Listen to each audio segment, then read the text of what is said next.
بسم الله الرحمن الرحيم. يا أيها الذين آمنوا لا تقدموا بين يدي الله ورسوله واتقوا الله إن الله سميع عليم. يا أيها الذين آمنوا لا ترفعوا أصواتكم فوق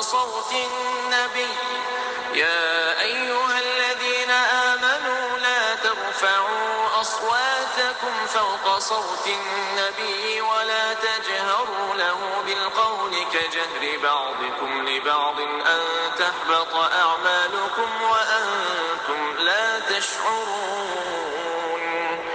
إن الذين يغضون أصواتهم عند رسول الله أولئك الذين امتحن الله قلوبهم للتقوى لهم مغفرة وأجر عظيم.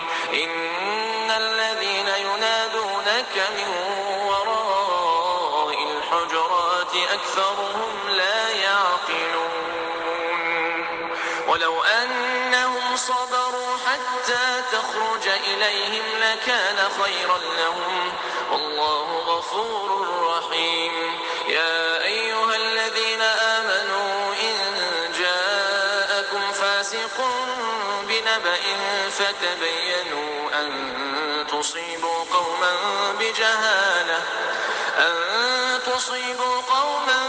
بجهالة فتصبحوا على ما فعلتم نادمين. واعلموا أن فيكم رسول الله لو يطيعكم في كثير من الأمر لعنتم ولكن الله حبب إليكم الإيمان وزينه في قلوبكم وكره إليكم الكفر والفسوق والعصيان أولئك هم الراشدون فضلا من الله ونعمة والله عليم حكيم.